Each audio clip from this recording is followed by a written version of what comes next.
José es un hombre de campo.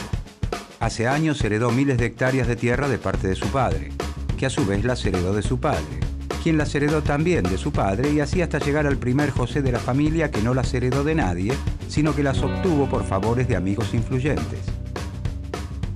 Manuel vive en la ciudad. Hace unos meses ha decidido pedir un crédito para iniciar un emprendimiento. Incentivado por un amigo ingeniero agrónomo, Manuel busca dedicarse a la producción de soja para exportar. Luego de asesorarse adecuadamente sobre el cultivo de esta oleaginosa, inicia la búsqueda de campos para llevar adelante su emprendimiento. Las tierras que Manuel quiere utilizar son las más fértiles y cercanas a los puertos, desde donde se exporta la soja al mundo. Por sus bondades, estos campos son los más codiciados para la ganadería y, por sobre todo, para la agricultura. Luego de una extensa búsqueda, Manuel encuentra unas tierras que le parecen las indicadas y se sienta a negociar con su propietario, José. ¿Serán beneficiosas para Manuel las condiciones que exige José para arrendarle su campo? ¿Algún exponente de la historia del pensamiento económico podrá ayudarlo con su negociación?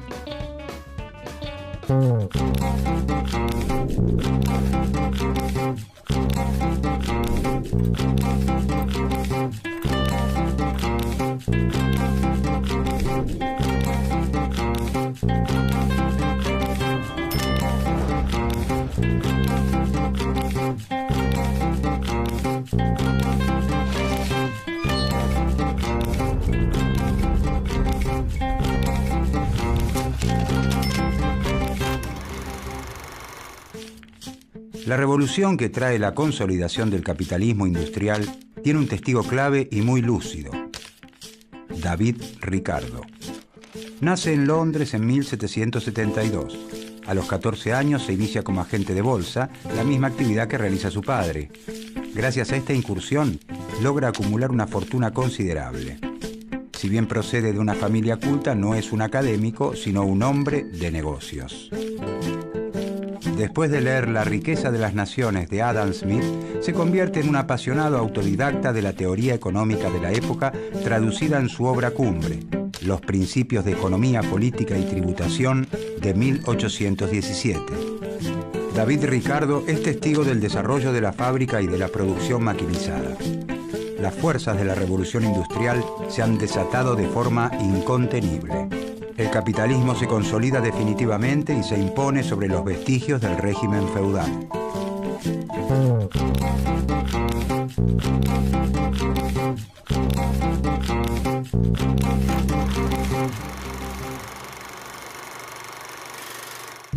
Con anterioridad a la revolución industrial, Inglaterra es una nación fundamentalmente agrícola. Allí todo se hace a mano. La tierra se cultiva a mano y a mano se fabrican las herramientas para cultivarla. La manufactura domina el campo y las ciudades. Hacia fines del siglo XVIII estalla la revolución industrial con epicentro en Inglaterra y desde allí se difunde hacia el resto de Europa occidental. El cambio en la técnica productiva que la caracteriza genera un gran impacto en la sociedad hasta entonces conocida, no solo en el nivel de producción alcanzado, sino también en las relaciones que establecen los hombres y las mujeres al desarrollar su actividad. Los cambios más importantes que se producen se vinculan con una innovación en la fuerza motriz utilizada. En 1769 se inventa la máquina a vapor y el mundo ya no volverá a ser el mismo. La máquina a vapor permite alcanzar niveles de energía y producción muy superiores a los conocidos. Esta se construye con hierro, y para fundir el hierro se utiliza carbón. De este modo, la nueva industria pasa a basarse en gran medida en el uso combinado del carbón, el hierro y el vapor. La manufactura, que se basa fundamentalmente en la reunión de trabajadores bajo un mismo techo y en la división de sus tareas, es desplazada por la gran industria. Las viejas herramientas manuales comienzan a ser suplantadas por la maquinaria. El sistema capitalista llega así a su madurez. Se expande el comercio de ultramar y se abren mercados en otros continentes. Inglaterra obtiene grandes ganancias y la acumulación de capitales en manos de sus mercaderes constituye una fuente de recursos que alimentará el gran salto de la industria. Este impulso productivo necesita de manos laboriosas que transformen las materias primas en productos finales.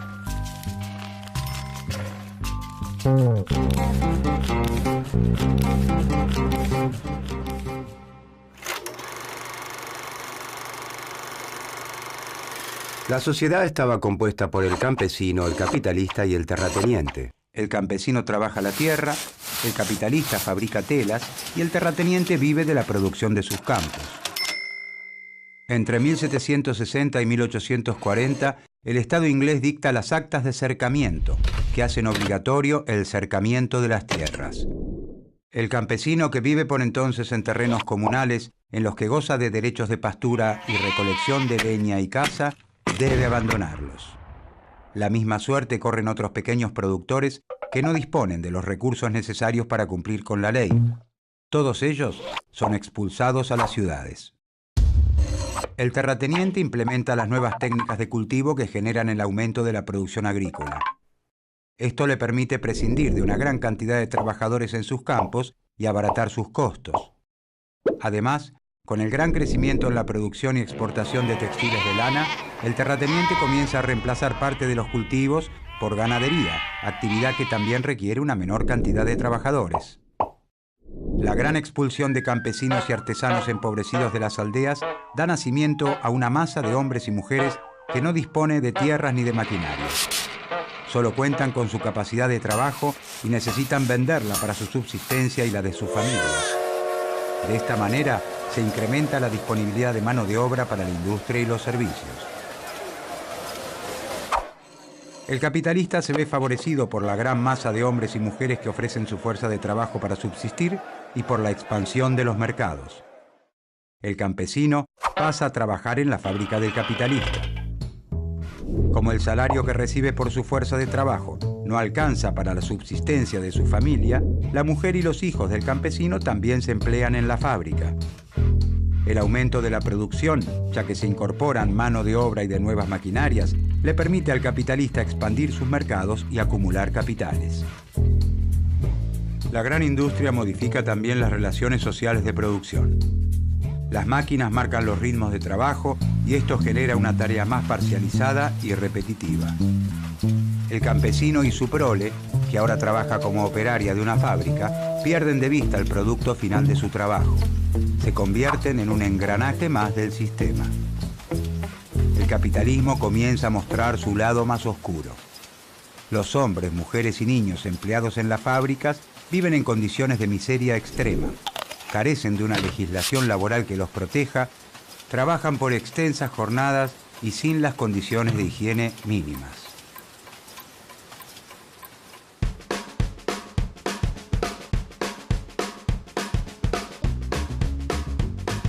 Manuel busca arrendar un campo para iniciar el cultivo de soja. Por eso se sienta a negociar con José.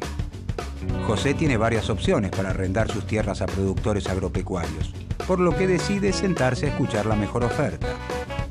Si bien la renta que Manuel le ofrece es alta y satisface las expectativas de José, otro productor supera esta oferta y termina arrendando los campos también para producir soja. Esto desmoraliza a Manuel, quien empieza a dudar del éxito de su emprendimiento. ¿Manuel debe insistir con la producción agropecuaria o le conviene buscar otra actividad? Las teorías de David Ricardo podrán ayudar a Manuel.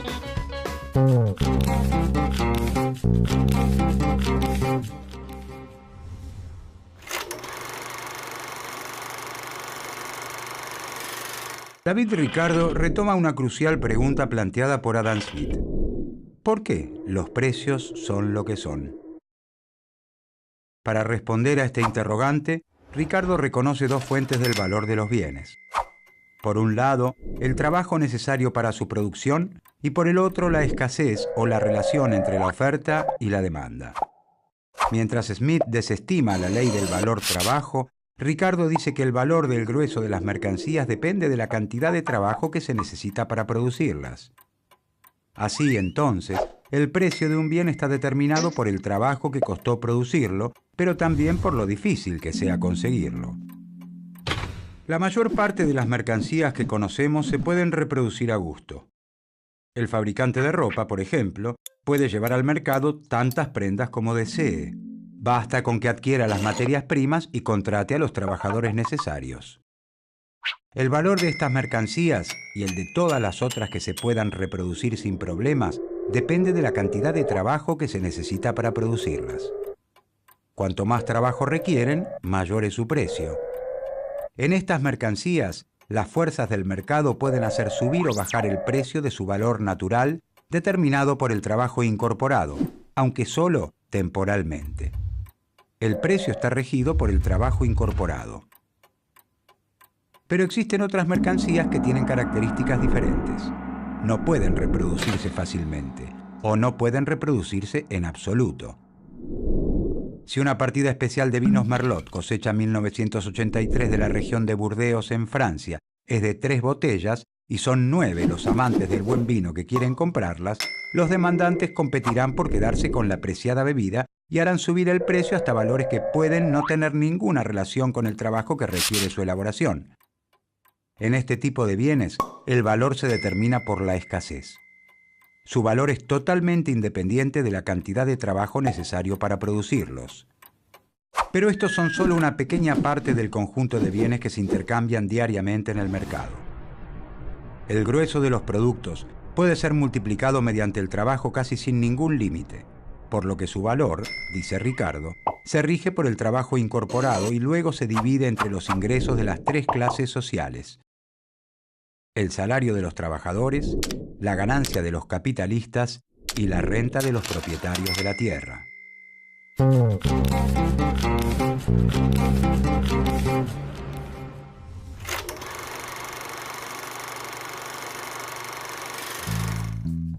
Los debates sobre la distribución del ingreso son frecuentes y fundamentales en nuestra sociedad. Más allá de cuánto crece la riqueza generada por las sociedades, resulta clave observar quiénes son los que se apropian de esta mientras crece. ¿Qué porción reciben los trabajadores? ¿Cuánto los capitalistas? ¿Crecen más los salarios o las ganancias? La teoría de la distribución del ingreso es el aporte más original de la obra de Ricardo. Para llegar a ella, utiliza la clasificación de clases introducida por Smith: renta del terrateniente, beneficio del capitalista y salario del trabajador. A Ricardo le interesa fundamentalmente conocer la evolución de estos ingresos en el tiempo a medida que aumenta la población y, en consecuencia, el consumo.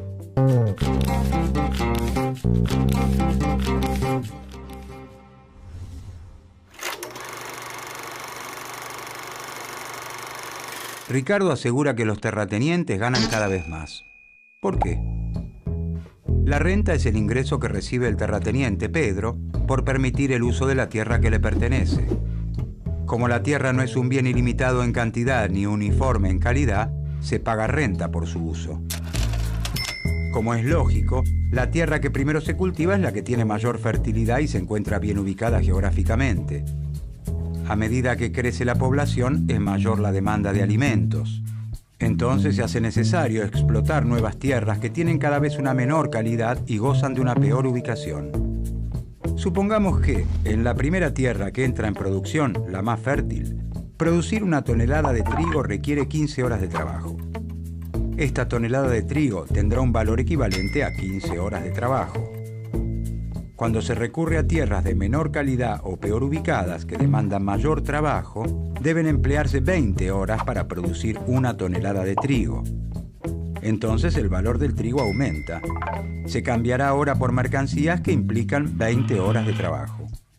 El precio del trigo se determina por la cantidad de trabajo requerido en las tierras menos fértiles, ya que de otro modo estas parcelas no se explotarían.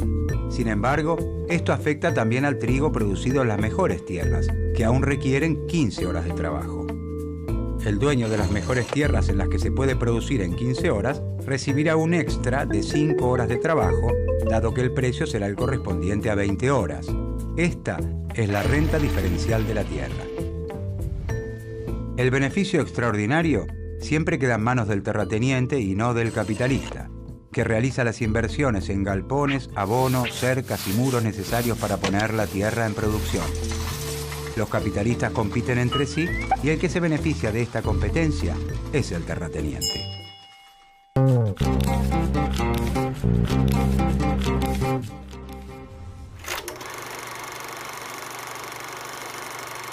Ricardo considera que el salario de los trabajadores tiende a ubicarse en un nivel que alcanza solo para cubrir las necesidades de subsistencia del obrero, ni más ni menos. Este mínimo de subsistencia depende del precio de los alimentos, de los otros productos necesarios para vivir y de las comodidades para el sostén del trabajador y su familia. Es decir, depende de la idiosincrasia de un país y de su grado de desarrollo, por lo que es más elevado en Inglaterra que en India o México.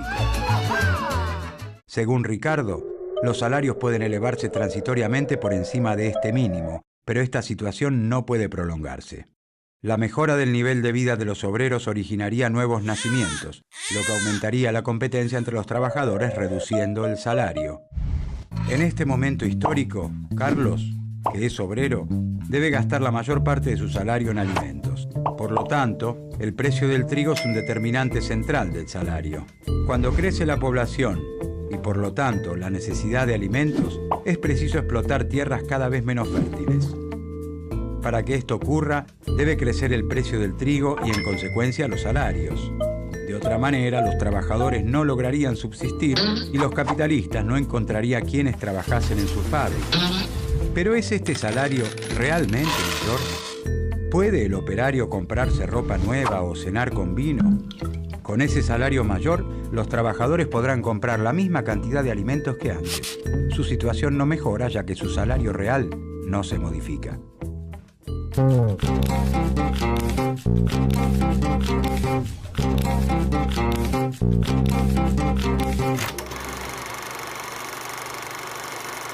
Ricardo afirma que el terrateniente se reserva los beneficios del progreso. A medida que el precio de los bienes agrícolas se incrementa, los salarios de los trabajadores aumentan para permitirles subsistir junto a sus familias. Estos salarios deben alcanzar para comprar el cereal a un precio mayor. Como los salarios aumentan, los beneficios del capitalista caen. ¿Por qué aumenta el precio de los cereales y la renta, lo que provoca un crecimiento de los salarios y una caída de las ganancias? Ricardo adjudica este fenómeno a las barreras proteccionistas a la importación de cereales, que permiten mantener alta la renta de la tierra y afectan a los poderosos industriales ingleses. Siempre que esté prohibido importar trigo de otros países, la necesidad de cultivar tierras de peor calidad llevará al aumento del precio del trigo. Esto beneficia a los propietarios de las tierras y perjudica al resto de la sociedad. Ricardo se opone al poder de los terratenientes y afirma que sus intereses están en oposición al interés general de la sociedad. Como remedio contra el aumento de la renta, propone el libre cambio, que en lugar de cultivar las tierras viejas, estrechas y gastadas de Inglaterra, se importen cereales provenientes de las tierras jóvenes e intactas del Nuevo Mundo, que producen a menor costo, como Argentina. Luego de una larga batalla por el libre cambio, la burguesía vence. Logra la abolición de las leyes sobre el trigo. La reforma realizada por el Parlamento inglés en 1831, que anula el impuesto aduanero sobre la importación de granos, significa la victoria de los capitalistas industriales sobre la aristocracia terrateniente inglesa.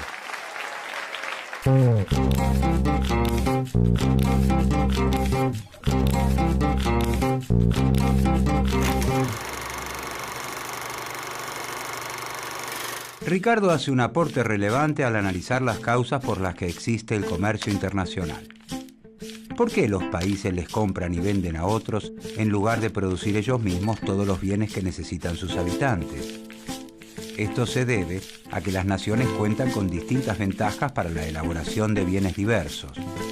Si existe libre cambio, es decir, si no hay impuestos y barreras a la importación y exportación, cada país, dice Ricardo, se dedica a aquellas actividades que son más beneficiosas para él. La Argentina de entonces, por ejemplo, se dedica a la producción de bienes primarios para exportación e importa productos industrializados. Inglaterra vendría a ser el taller, Argentina la granja. La inserción internacional de nuestro país lo lleva a explotar sus ventajas comparativas naturales para responder a las necesidades de la metrópoli. Dada la extensión del territorio, su escasa población y el clima adecuado en la región próxima a los puertos, se desarrolla fácilmente la cría de ganado y se extiende el cultivo de cereales. Así, hacia la segunda mitad del siglo XIX, Argentina se incorpora al comercio mundial como un importante exportador de alimentos y materias primas agropecuarias en un modelo de desarrollo conocido como modelo agroexportador. Las obras de infraestructura necesarias para poder sostener este modelo, como los puertos y los ferrocarriles, se realizan con préstamos e inversiones extranjeras, mientras que se importan los insumos industriales y distintos bienes de consumo popular que no se producen en el país. Inglaterra, potencia hegemónica de entonces, se constituye en el principal mercado para nuestras exportaciones y en la principal fuente de financiamiento externo y de inversiones. Ellos logran impulsar su proceso de industrialización gracias a nuestro aporte de materias primas y alimentos baratos. La teoría de Ricardo justifica esta división internacional del trabajo y asegura que garantiza el mayor bienestar para todos. ¿A qué se refiere Ricardo con las ventajas comparativas? Aunque un país sea el más eficiente del mundo en la producción de distintos bienes, ¿le conviene especializarse en la producción de aquellos que elabora relativamente mejor e importar el resto de los productos? De modo que el comercio sea posible, comenta Ricardo, la ventaja de dos países debe encontrarse en bienes distintos. Si para ambos países fuera más fácil producir cereales que tejidos, el intercambio no existiría. No les convendría especializarse en ninguno de los dos bienes. Ricardo dice que la especialización de Argentina en trigo y la de Inglaterra en tejidos beneficia a ambos. Tanto Inglaterra como Argentina ganan con el comercio si se dedican a aquellos bienes en los que son más eficientes. ¿Por qué? Si Inglaterra produce tejidos y los exporta e importa trigo de Argentina, obtiene más tejidos y más trigo de los que obtendría si produjera ambos bienes. Según David de Ricardo, en condiciones de libre cambio, se establece una división internacional del trabajo bajo la cual cada país se especializa en producir aquellos bienes en los que posee ventajas comparativas. A Argentina le conviene entonces dedicarse a la producción de bienes agropecuarios, que es la actividad que realiza en forma relativamente más eficiente, e importar del resto de los países los demás bienes.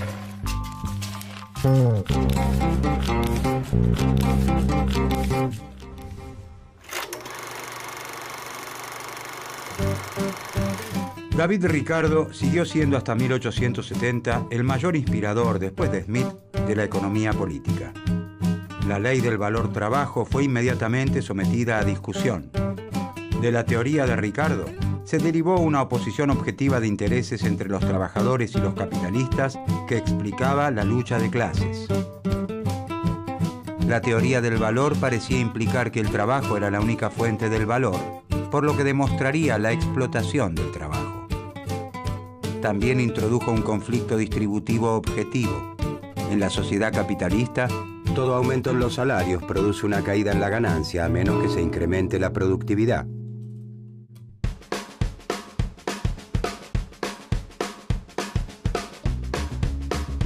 Manuel decide continuar con su emprendimiento sojero.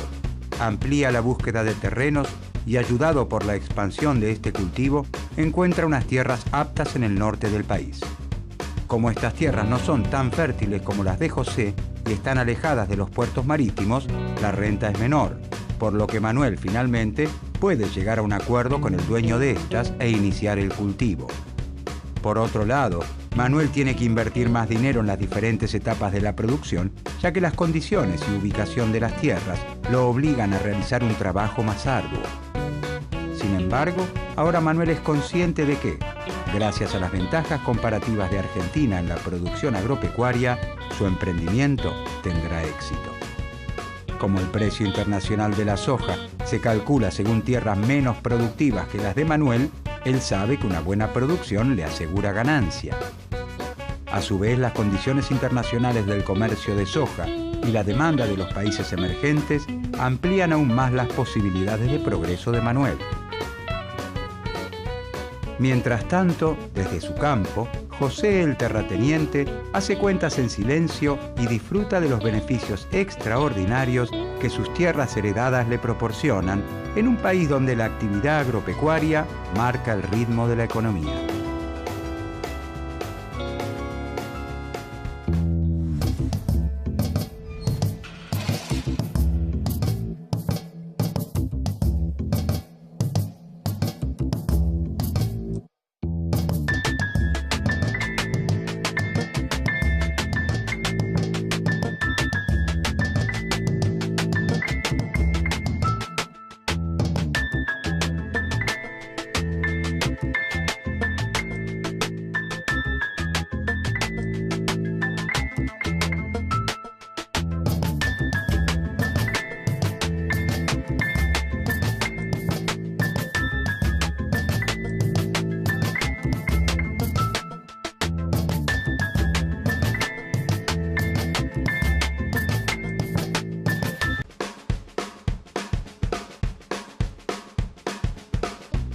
Sergio es operario en una fábrica maderera en la que trabajan 10 personas en su misma función.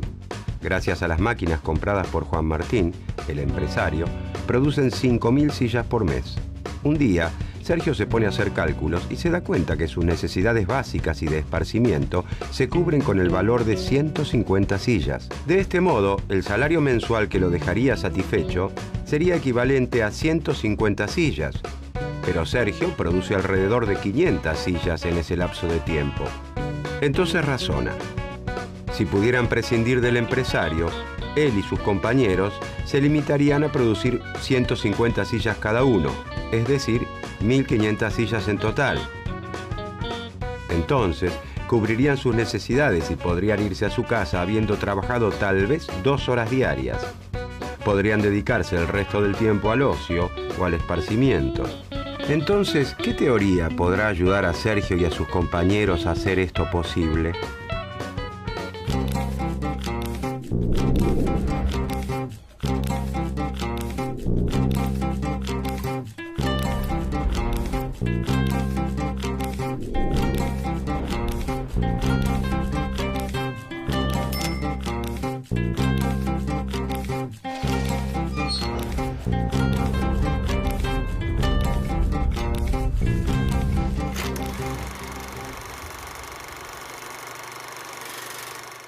Carlos Marx es uno de los intelectuales más importantes y polémicos de la historia.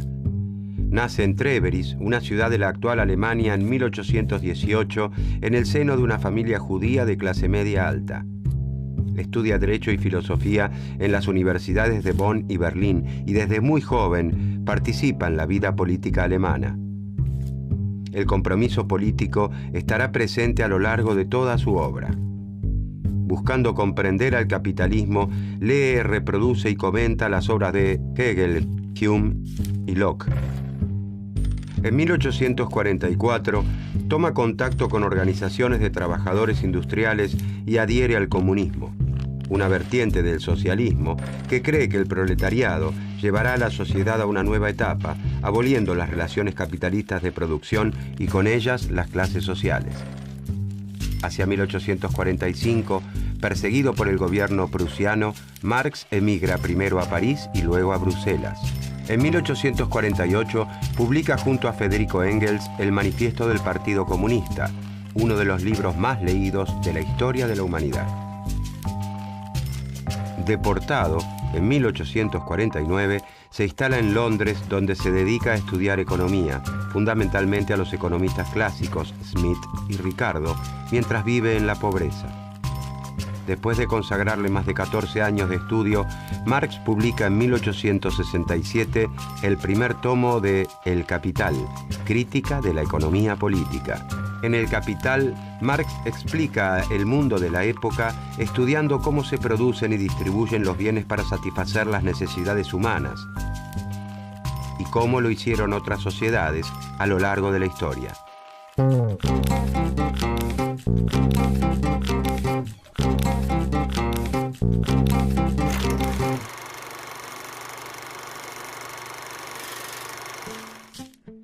La revolución industrial le había permitido a Gran Bretaña incrementar extraordinariamente su riqueza. En ese camino también estaban los Estados Unidos y las principales potencias del continente europeo. Pero a mediados del siglo XIX en Inglaterra, donde se vislumbra el mundo por venir, la prosperidad no llega a las clases bajas. La mayoría de los núcleos urbanos industrializados vive en condiciones de miseria. No hay legislación que proteja a los trabajadores. Las jornadas de trabajo son ilimitadas. El descanso dominical es un precepto que se incumple religiosamente. El trabajo infantil es moneda corriente en aquellas fábricas. Las desastrosas condiciones de higiene son moneda corriente en estos espacios. A medida que la industrialización avanza, los obreros europeos comienzan a tomar conciencia que su esfuerzo cotidiano es el que enriquece a los dueños de las fábricas. El hambre de justicia y el descontento comienzan entonces a reunirse, a identificarse como clase y a organizar formas de protección y ayuda mutua y de protesta y rebelión. surgen los primeros sindicatos y con ellos las primeras huelgas para reclamar el aumento de salarios, la disminución de la jornada laboral y la protección ante accidentes laborales. En 1864 se crea en Londres la primera Asociación Internacional de Trabajadores, conocida como la Primera Internacional.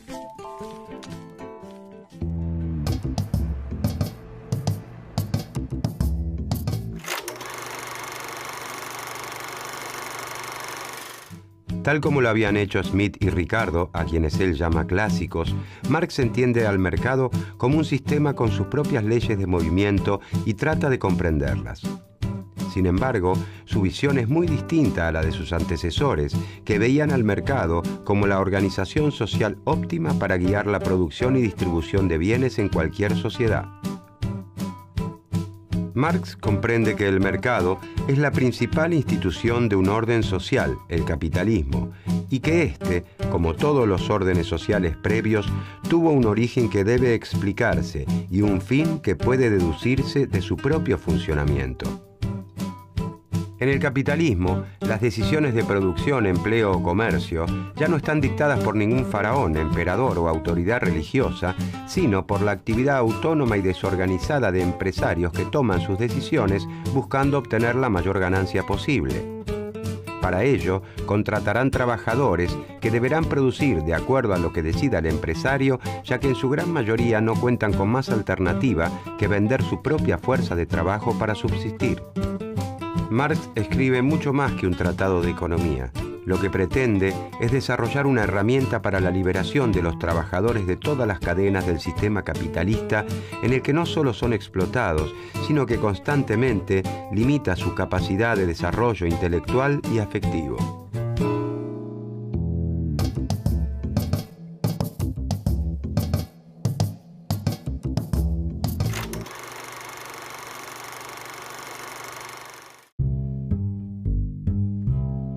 Los pensadores clásicos sostenían que el precio de los bienes dependía del trabajo que requería su producción.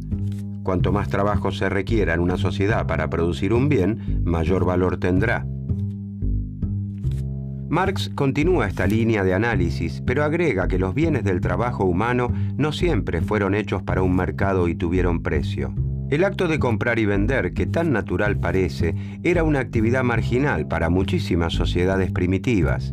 De allí que para Marx, el elemento fundamental de la economía capitalista es la mercancía. Mercancía no es sinónimo de producto o de bien. Los productos y los bienes, las cosas útiles, han existido en todas las sociedades.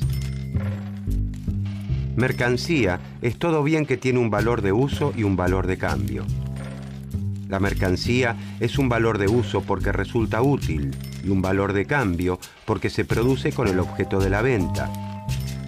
El lavarropas, que exhibe la casa de electrodomésticos, la mesa, que se vende en una mueblería, los cosméticos del catálogo que nos muestra una compañera de trabajo, todas son mercancías.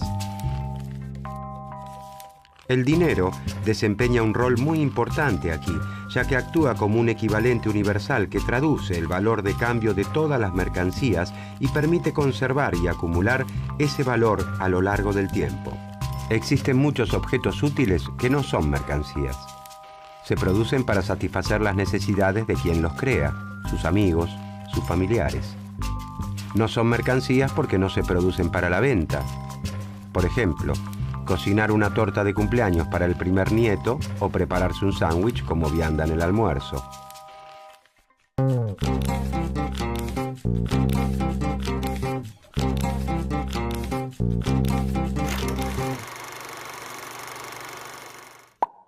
¿Por qué 2 lapiceras que cuestan 15 pesos cada una pueden cambiarse a través del dinero por una remera que cuesta 30 pesos? Si las comparamos, las mercancías son todas distintas, satisfacen necesidades diversas. Una lapicera tiene la utilidad de permitirnos escribir, una remera la de vestirnos. Para que exista el deseo de cambiarlas entre sí a través del dinero, los valores de uso deben ser distintos. No tendría sentido cambiar una remera por otra. Queremos cambiar remeras por lapiceras. Todas las mercancías se igualan en el intercambio o compra-venta. Si una lapicera cuesta 15 pesos y una remera cuesta 30 pesos, dos lapiceras son iguales en algo a una remera. ¿Por qué la remera se iguala a dos lapiceras y no a 5 o a 15? Porque tienen algo en común y de la misma magnitud. Marx afirma que existe una sustancia que las iguala aunque no la podamos ver. Y esa sustancia, según Marx, es el trabajo humano. Los trabajos para fabricar remeras o lapiceras, por más diferentes que sean en lo concreto, pueden reconocerse como trabajo en general o trabajo abstracto. El trabajo humano abstracto es el gasto de músculos, nervios y cerebro que se realiza en la actividad laboral.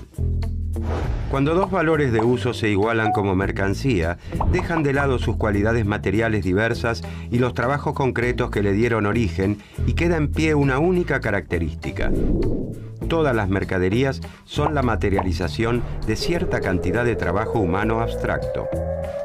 Cuanto más trabajo humano abstracto se necesita para producir un bien o servicio, mayor valor tendrá como mercancía. El valor de la mercancía, dice Marx, depende del tiempo de trabajo socialmente necesario para la producción, determinado por la situación promedio de la técnica en esa industria. No depende del tiempo particular que se destinó a la producción de una mercancía específica, sino del promedio social.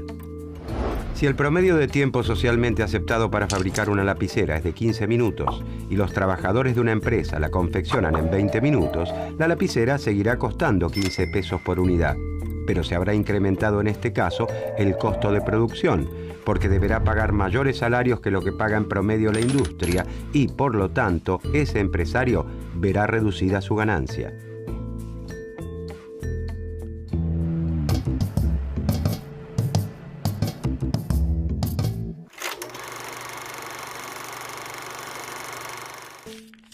El objetivo del empresario capitalista, el motivo por el cual invierte, es conseguir una ganancia mediante la venta de los productos de su empresa, es decir, vender los bienes a un valor superior a los costos que ha requerido la producción.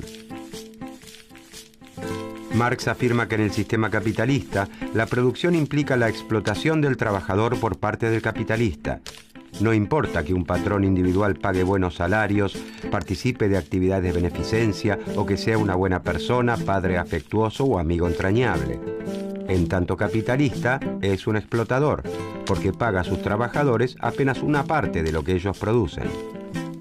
Para Marx, en una economía donde no existiera la división de clases entre capitalistas y trabajadores, en la que todos fueran productores independientes dueños de sus herramientas, el trabajador recibiría todo el producto de su esfuerzo.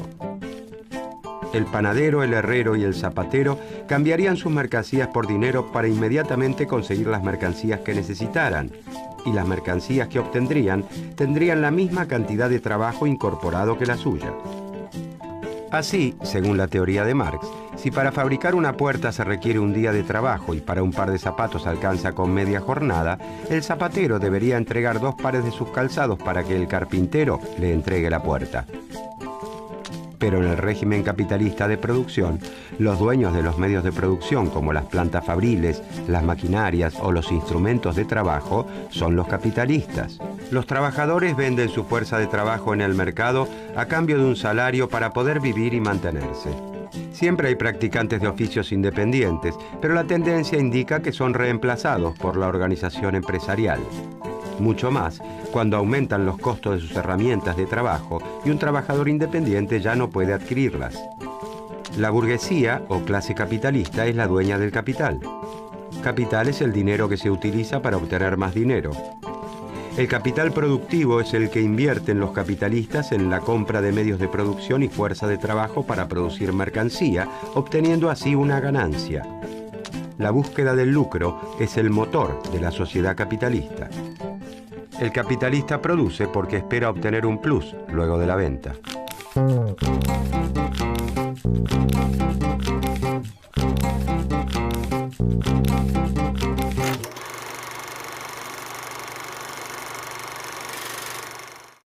Para producir sus mercancías, venderlas en el mercado y obtener una ganancia, el capitalista destina parte de su capital, llamado por Marx capital constante, a adquirir maquinarias e instrumentos de trabajo y otra, denominada capital variable, a contratar obreros.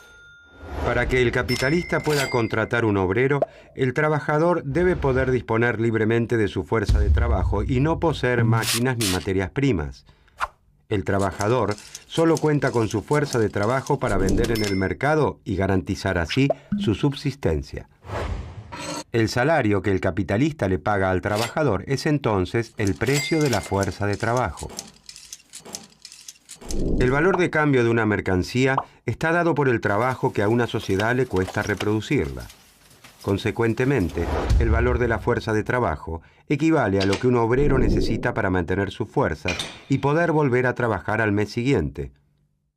El valor de la fuerza de trabajo se obtiene sumando los costos en alimento, vestido, vivienda, salud y educación necesarios para que un trabajador conserve sus fuerzas, mantenga a su familia y, sobre todo, continúe trabajando. Sin embargo, para Marx, la fuerza de trabajo no es una mercancía como todas las demás, sino que tiene una característica única, la capacidad de crear valor. Las máquinas o hasta los robots más modernos y sofisticados no tienen la capacidad de crear valor, según la teoría de Marx, sino que transmiten a la mercancía parte de su valor de acuerdo al desgaste que sufren en la producción. Solo los seres humanos tenemos la capacidad de crear valor. Entonces el empresario le compra al obrero la capacidad de trabajar por el tiempo que dure la jornada de trabajo a cambio de un salario. Sin embargo, el valor total de todas esas mercancías que obtiene el capitalista es mucho mayor que el salario recibido por el trabajador. La diferencia entre el valor creado por el trabajador y el valor que se le paga como salario es la medida de la explotación, llamada por Marx plusvalía. La plusvalía es la parte no pagada del trabajo del obrero que se apropia el empresario. En esa explotación se basa, según Marx, la ganancia.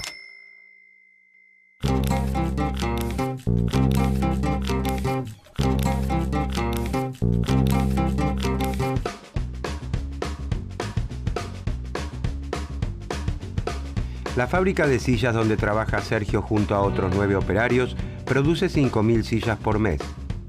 Con el producto de solo 1.500 sillas, Sergio y sus compañeros cubrirían sus necesidades y podrían volver a sus casas tras trabajar solo un par de horas diarias. Sin embargo, el contrato laboral le permite al empresario Juan Martín disponer de 8 horas diarias de trabajo, es decir, de 6 horas más que las necesarias para cubrir el costo salarial. Luego de pagar los salarios equivalentes a 1.500 sillas a Sergio y a sus 9 compañeros trabajadores, Juan Martín, el capitalista, dispone de 3.500 sillas más para vender en el mercado que le representan su ganancia.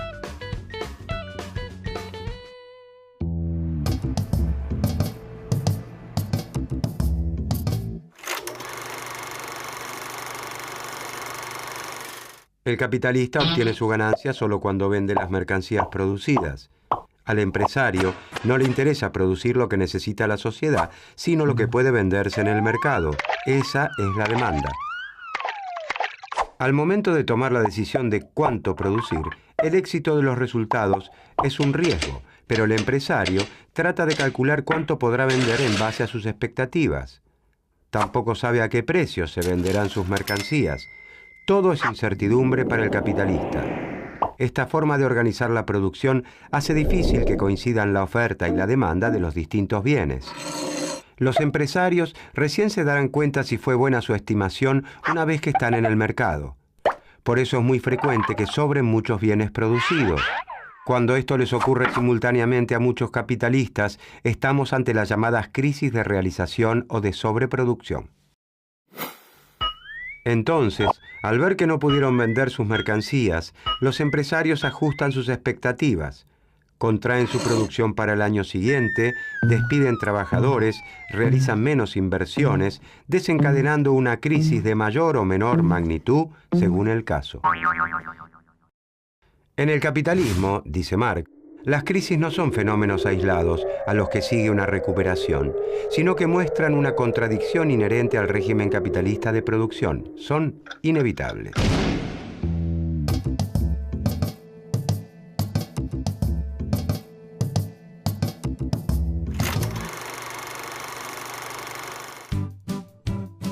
Marx es un gran analista de la sociedad capitalista. Percibe la potencia productiva del capitalismo junto con la desigualdad creciente que engendra mientras se desarrolla. Reconoce que el sistema funciona a la par del enfrentamiento de grupos antagónicos. Los conflictos y tensiones sociales adquieren un rol central en su análisis. Para Marx, la paz y la supuesta armonía social que ve el teórico Adam Smith son ficticias. Donde hay relaciones de dominación, habrá inevitablemente conflicto. En esta lucha, la clase dominante pugna por mantener su situación de dominio, mientras la dominada lucha por liberarse de la explotación. Este conflicto, para Marx, es el motor de la historia. La sociedad se transforma por la lucha de clases. De este modo, en la sociedad capitalista, los trabajadores están destinados a ser los sepultureros del capitalismo. Si bien las interpretaciones marxistas acerca de cómo ocurriría el fin del capitalismo son muchas, Marx, personalmente, se dedicó a explicar en qué elementos del sistema se hallaban las contradicciones y se negó a hacer futurología. Después de Marx, ya no puede hablarse de un orden natural en la economía como lo presentaban los clásicos. Su análisis histórico y político impregnará completamente el estudio de la economía de aquí en adelante.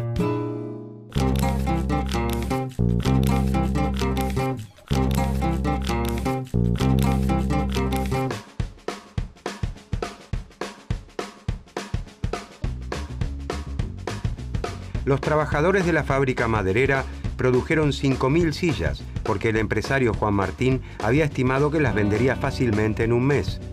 Juan Martín se sentó a esperar las ganancias y el mercado lo sorprendió. La demanda efectiva fue de 6.000 sillas. Como primera medida, Juan Martín anuncia que venderá su producto a un precio más alto y para el próximo periodo anuncia que fabricará 6.500 sillas. Como la situación se repite en todas las industrias del sector, todos los empresarios quieren contratar más trabajadores. Sergio y sus compañeros se organizaron y movilizaron. Ahora están en condiciones de reclamar un sueldo más alto.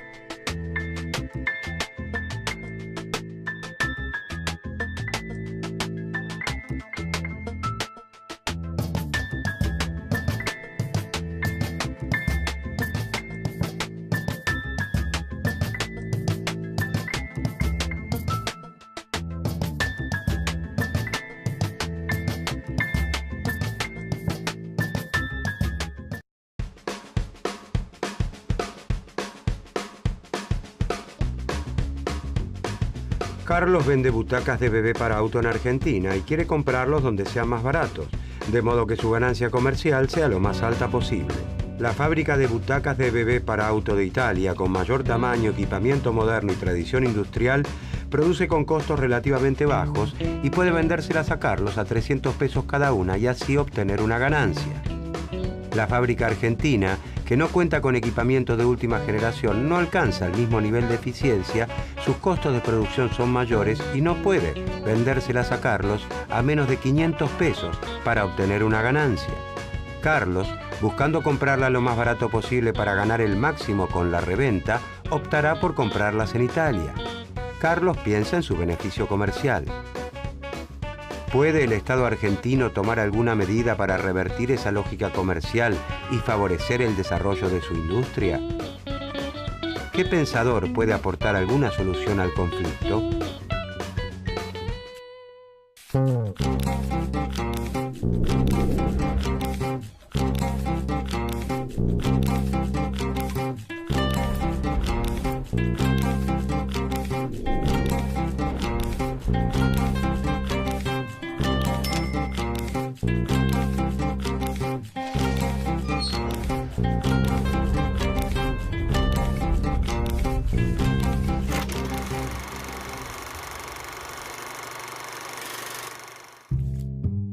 Federico List fue, junto a Carlos Marx, uno de los economistas alemanes más destacados en el siglo XIX. Nace en 1789 en Württemberg, uno de los muchos reinos en los que Alemania se había fragmentado desde mediados del siglo XVII. Inspirado por el crecimiento de las potencias de la época, Inglaterra y Francia, List aspira a la reducción de la brecha entre el desarrollo industrial de estas potencias y el de su nación, y comprende que el primer paso para lograr este objetivo es la unificación territorial de Alemania. List desarrolla su actividad teórica como un hombre de acción. Como tal, lleva adelante una campaña por la desaparición de las aduanas interiores entre los reinos alemanes. Aunque su defensa de la unión aduanera resultó finalmente victoriosa, le costó 10 meses de prisión con trabajos forzados y una deportación a los Estados Unidos, donde viviría entre 1825 y 1832. En Estados Unidos, List toma contacto con la obra de Alexander Hamilton, quien fomenta la protección de las industrias nacionales a través del Estado. Esto lo impulsa a defender el proteccionismo para la subdesarrollada industria de Alemania y la extensión de su sistema de ferrocarriles. En 1841 publica su obra fundamental llamada Sistema Nacional de Economía Política. La obra de List se enmarca en la escuela historicista o histórica de economía. Esta corriente de pensamiento, representada principalmente por alemanes, proponía basar la ciencia económica en el estudio de la historia social, en lugar de deducir leyes sistémicas como lo hacían los clásicos ingleses. Los últimos días de List son desafortunados. Pierde muchas de sus propiedades en la crisis financiera que azota a Estados Unidos en aquel tiempo, enferma y finalmente se quita la vida en 1846. Sin embargo, la obra de List se convertirá en el más valioso legado que conducirá al desarrollo de Alemania en los próximos años. La influencia del historicismo alemán se extiende durante el siglo XX con obras como la de Max Weber y Werner Sombart.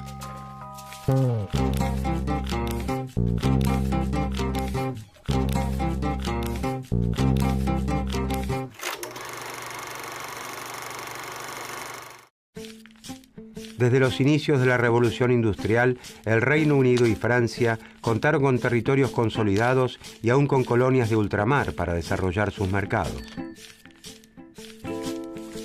Los territorios vinculados por el idioma alemán, en cambio, se hallaban fragmentados en 39 reinos independientes que constituían, desde 1815, la Confederación Germánica. La constante puja por el predominio de la Confederación entre sus dos principales miembros, el Reino de Prusia y el Imperio Austríaco, debilitaba a los reinos más pequeños y demoraba de forma notable la conformación de Estado-nación modernos. En 1834, y bajo la influencia de Prusia, se crea una unión aduanera o Zollverein, a la que se suman todos los reinos de la Confederación, excepto Austria. Los integrantes de esta unión mantienen sus fronteras, pero reducen las barreras arancelarias entre sí, de modo que se fomentan los vínculos económicos y se gana cierta cohesión política entre ellos. La unidad alemana se consolida en 1871, tras dos guerras que unifican a los reinos de la Unión bajo la hegemonía de Prusia, constituyendo el Imperio alemán y excluyendo definitivamente a Austria del conjunto. Por lo tardío de su unidad, Alemania se industrializa con un retraso importante frente a las potencias económicas de la época, aunque contando con importantes elementos a su favor: cuantiosos recursos naturales, una fuerte tradición en la confección de manufacturas y un sistema educativo avanzado con bajas tasas de analfabetismo. En 1835 se inicia la construcción de ferrocarriles y el desarrollo de industrias siderúrgicas y mecánicas. 2 décadas después, las industrias alemanas ya fabrican desde las locomotoras hasta los rieles. Con la expansión de las industrias pesadas, se genera la infraestructura necesaria para el desarrollo de las manufacturas destinadas al consumo, y mucho antes de iniciarse el siglo XX, ya es claro que Alemania vive el proceso de industrialización más exitoso de Europa continental. Este notable crecimiento no se produce espontáneamente, sino a través de un fuerte impulso de la industria pesada por parte del Estado, que también protege con aranceles a las manufacturas domésticas destinadas al consumo. El relativo éxito de esta política, junto a la evidente expansión económica y militar del Imperio alemán, harán que a fines del siglo XIX esta nueva potencia se transforme en una amenaza para el equilibrio internacional instaurado por Inglaterra.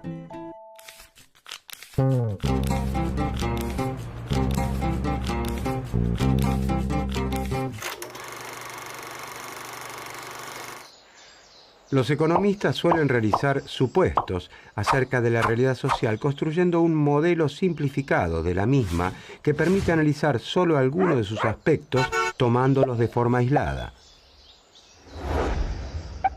Este procedimiento es similar al que se realiza en las ciencias naturales cuando se eligen los elementos que se utilizarán para un experimento y se los aísla en un entorno que cumple ciertas condiciones. Los modelos son a veces útiles para el análisis de aspectos particulares de la realidad social, ya que en este campo los experimentos no tienen sentido científico. Sin embargo, cuando los supuestos se encuentran alejados de la realidad, los análisis pierden sentido y las conclusiones derivadas de ellos fracasan en explicar lo que pretendían. Los historicistas reclaman una mayor aproximación de la teoría económica a la realidad social y critican la elevada abstracción de la ciencia económica tal como la practican los clásicos del Reino Unido. Afirman que los fenómenos sociales están interrelacionados por naturaleza y por lo tanto solo pueden entenderse como una unidad. De este modo, consideran que no es posible comprender la economía sin estudiar, por ejemplo, la historia, la política y la geografía concretas donde los procesos económicos ocurren. Los historicistas se oponen también a la pretensión de establecer leyes económicas universales que ven reflejadas en autores como Adam Smith. Afirman que si bien es posible identificar ciertas regularidades económicas, debe quedar en claro que su validez no es universal, sino que dependen de las condiciones históricas y geográficas en las que actúan. La escuela histórica alemana también discute con los clásicos la suposición de que los seres humanos solo se mueven como agentes individuales movidos por su interés personal. Los historicistas sostienen, en cambio, que los móviles de la actividad humana son variados, múltiples y complejos. No solo nos conducimos por la búsqueda del enriquecimiento, el interés personal y el egoísmo, sino también, por ejemplo, por la vanidad y el éxito.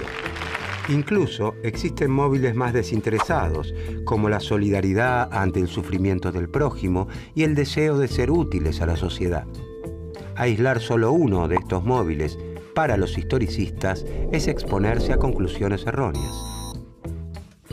Incluso suponiendo que el hombre busque ante todo su interés personal, es evidente que son muy pocos aquellos que pueden conocer acabadamente qué es lo que más les conviene. ¿Cuántas veces tomamos decisiones contra nuestro propio interés?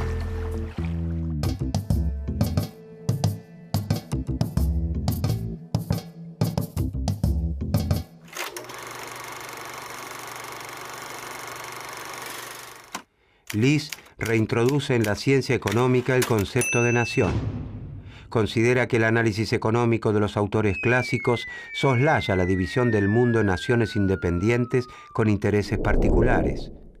Según List, el potencial de una nación no surge de la reunión de las capacidades de todos los individuos que la integran tomados aisladamente, sino que depende principalmente del estado social y político y del grado en el que la nación, como un todo, ha avanzado en la división del trabajo.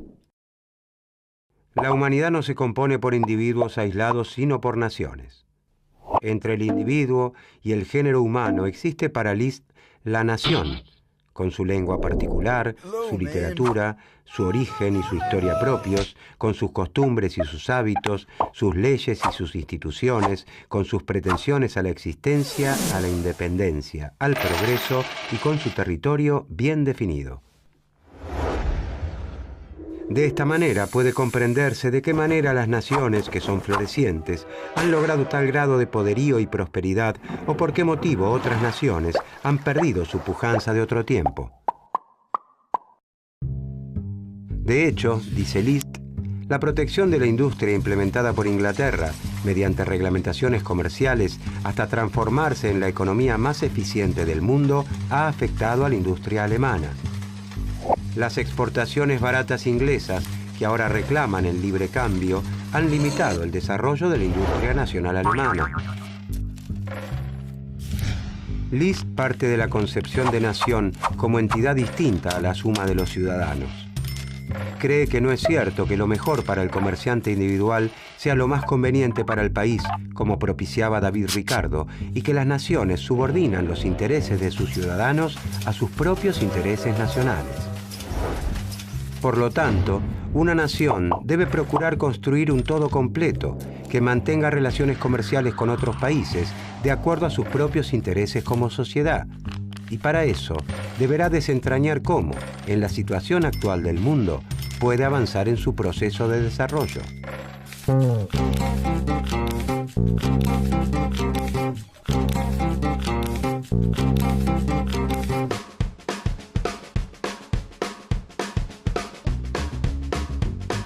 Carlos, el comerciante nacional, está decidido a comprar las butacas de bebés para autos fabricadas en Italia, que se ofrecen a 300 pesos cada una, contra los 500 pesos que le cotiza la fábrica nacional. Es evidente que su decisión está basada en la ganancia comercial que puede obtener con la reventa, pero también se sustenta en la calidad del producto. Pero entonces, el Estado argentino decide apoyar las actividades relacionadas con la seguridad vial y se propone desarrollar las industrias nacionales relacionadas con esa política que quiere atender. No es un cambio que se dará inmediatamente, pero se supone que, disponiendo de un mercado más grande y ganando escala de producción, la producción nacional va a ir mejorando. Por eso, como primera medida, el Estado argentino cobra un impuesto a las butacas importadas de 300 pesos. El precio de las butacas italianas aumenta a 600 pesos. El precio de las argentinas sigue siendo de 500 pesos. Carlos elige las butacas nacionales por el precio, pero está disconforme cuando compara la calidad del producto local con la del importado.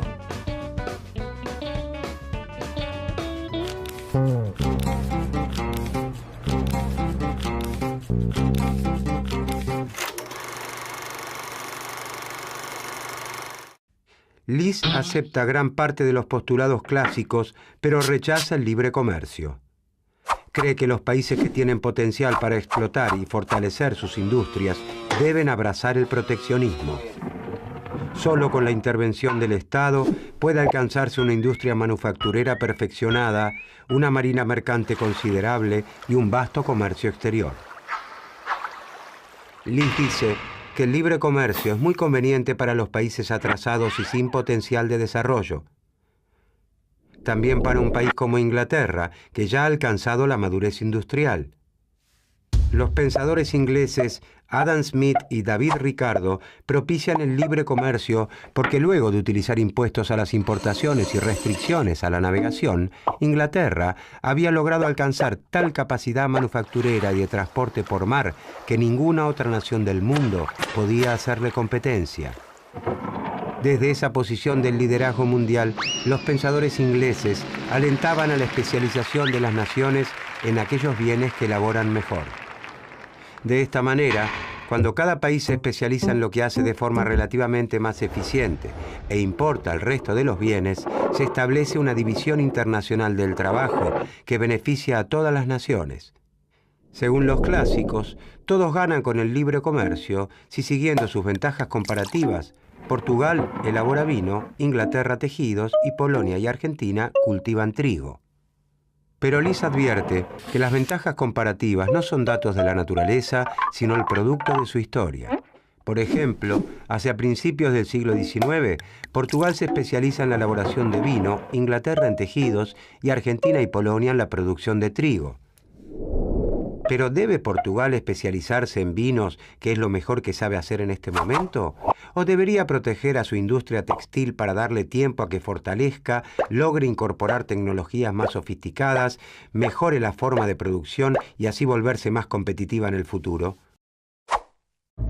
Liz está a favor del libre comercio solo en el caso de que dos países que participan del intercambio gocen de igual nivel de desarrollo en materia de industria, comercio y navegación.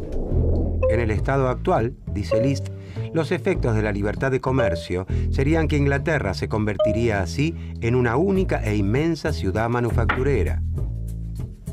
Según su análisis, el liberalismo es en realidad una mera justificación de los intereses industriales de Gran Bretaña, que utilizaron el proteccionismo y las restricciones a la navegación para alcanzar un nivel de desarrollo tal que ninguna nación puede sostener la libre competencia con ella. En otras palabras, gracias a la escalera de la protección, han podido trepar al desarrollo industrial y una vez arriba, patean la escalera abogando por la libertad de comercio, de modo que el resto de las naciones no puedan subir tras ellos. La potencia económica de la nación, dice List, no se debe evaluar en términos de la riqueza o de los bienes materiales de que dispone en un momento dado, sino de la fuerza o capacidad productiva con la que cuenta. Algunos países pueden ser potencialmente muy ricos e ignorarlo por no haber podido explotar sus recursos. Por lo tanto, es más importante concentrarse en cómo llegar a ser que en lo que se es en un momento dado. El poder de generar riqueza es infinitamente más importante que la riqueza misma. Por lo tanto, la política debe concentrar sus esfuerzos en desarrollar las fuerzas productivas y no en procurar el bienestar inmediato. Y la forma de desarrollar el potencial de un país avanzando de los estados con menor nivel de desarrollo al nivel de una nación preponderante es al amparo de una protección contra la competencia extranjera, y esto se logra mediante tarifas aduaneras o prohibiciones que encarecen los bienes importados. Sin embargo, el proteccionismo a la industria es visto por List como un medio y no como un fin en sí mismo. Debe aplicarse en aquellas actividades que requieren importantes inversiones en equipamiento, conocimientos técnicos, destreza, experiencia y un gran número de brazos, y debe hacerse como una política transitoria.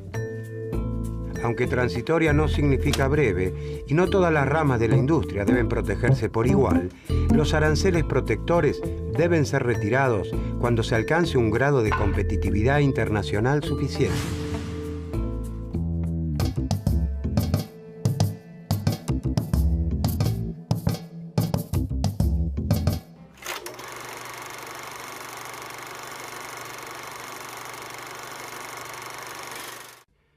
La obra de List ejerce una influencia muy importante en los países que buscan industrializarse y no quedar rezagados frente a los más avanzados. Influye en el pensamiento orientado al desarrollo manufacturero y de protección a las industrias incipientes de Estados Unidos y Alemania a fines del siglo XIX e incluso de Japón y Corea ya en el siglo XX. Como pensador, List ocupa un lugar destacado en las historias latinas y alemanas del pensamiento económico, pero prácticamente no aparece en las historias del pensamiento económico escritas por autores anglosajones. Los historicistas llegan como conclusión a la necesidad del intervencionismo. Piden que el Estado tenga un rol activo para desarrollar la economía nacional y proteger a las ramas productivas aún inmaduras que no pueden enfrentar la competencia con industrias ya desarrolladas. Gracias a sus postulados, la economía alemana logra su desarrollo en virtud de políticas intervencionistas y proteccionistas. Los historicistas sostienen la importancia del conocimiento histórico y cultural, atacando el método puramente lógico, la elevada abstracción y la falta de realismo de los economistas clásicos. Su permanente demanda de más estudios empíricos les confiere plena actualidad.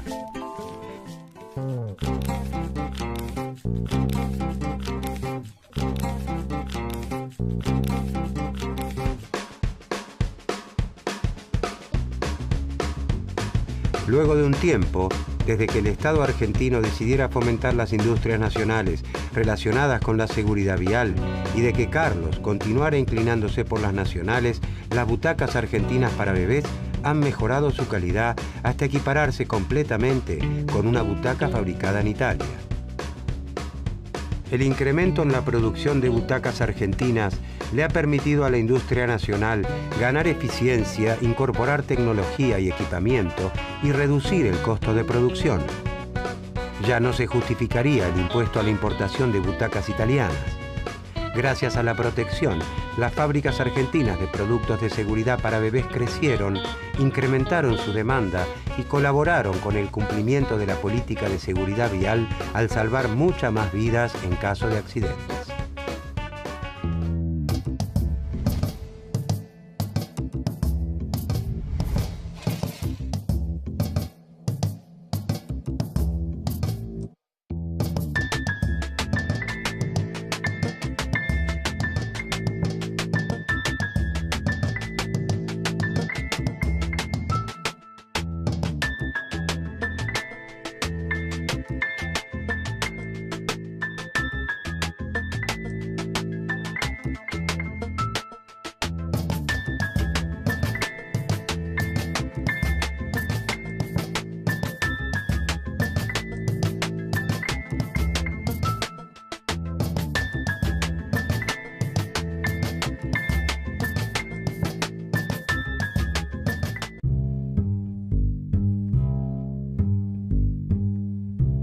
En la siderúrgica Tubos, los obreros y su dueño mantienen un conflicto salarial.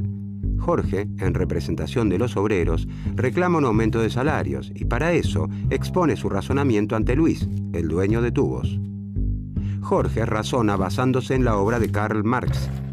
Afirma que cada metro de caño vendido por la empresa es el producto de horas y horas de trabajo, su trabajo y el de sus compañeros. Sin embargo, solo una parte de la facturación mensual de la empresa se destina al pago de salarios. Además del costo de los insumos y la infraestructura, un enorme porcentaje es disfrutado por Luis como ganancia. Jorge afirma que las ganancias de Luis son producto de la explotación del trabajo y que en un orden social más justo, el total de los ingresos de la empresa deberían corresponderle a él y a sus compañeros.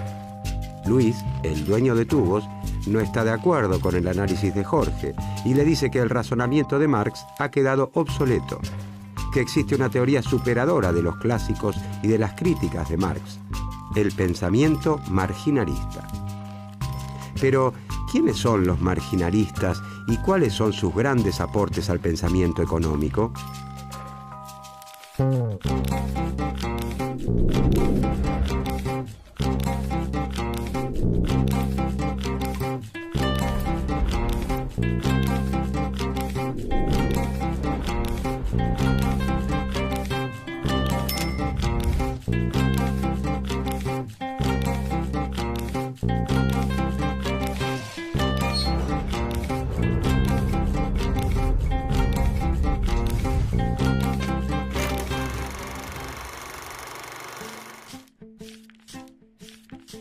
Para comprender el surgimiento del marginalismo, hay que saber primero qué ocurría hacia fines del siglo XIX.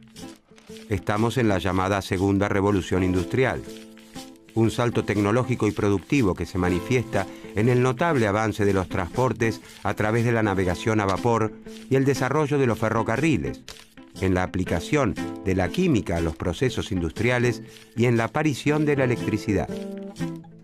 El desarrollo de la economía mundial provoca la concentración del capital en grandes empresas que pasan a dominar grandes mercados. Los países más poderosos como Gran Bretaña y los Estados Unidos organizan el sistema económico mundial en función de la llamada División Internacional del Trabajo. La instalación de grandes fábricas que emplean a miles de trabajadores consolida una importante clase obrera.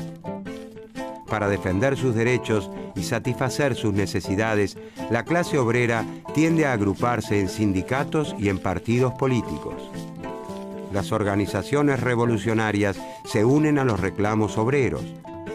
Las luchas se reproducen en todos los países capitalistas avanzados. A partir del análisis de los economistas clásicos y fundamentalmente de la crítica marxista, se deducía que la desigualdad en el reparto de la riqueza se fundaba en la explotación de los trabajadores por parte de los capitalistas. Se hacía necesaria entonces una teoría que explicara la desigualdad y que de alguna manera la justificara. Como respuesta a esta revolución teórica del marxismo y del pensamiento socialista en general, nace en los centros académicos de Europa una nueva corriente de pensamiento económico cuya influencia se extiende hasta nuestros días, la escuela marginalista.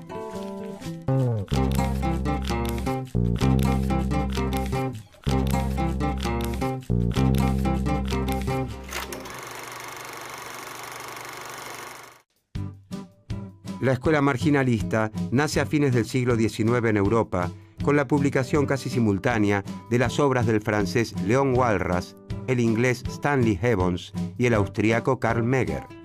Sin embargo, es el economista inglés Alfred Marshall quien hacia 1890 publica sus principios de economía y concreta la consagración del marginalismo al sistematizar el trabajo de los tres pioneros, integrarlos con los aportes de los grandes pensadores clásicos e instalarlo en Inglaterra. También se conoce a esta corriente de pensamiento como escuela neoclásica, buscando señalar una continuidad con los primeros grandes pensadores de la economía. Sin embargo, la revolución marginalista busca alzarse contra el sistema clásico y sus implicancias políticas. Es más parecido a un quiebre que a una continuidad. Marshall se transformaría en el primer intelectual en sustituir a David Ricardo como exponente indiscutido de la teoría económica británica. Su obra llega a imponer una nueva visión dominante de la economía. Con el correr de las décadas, las academias de economía de casi todos los países occidentales pasarían a cultivar una ciencia única, a utilizar un mismo lenguaje.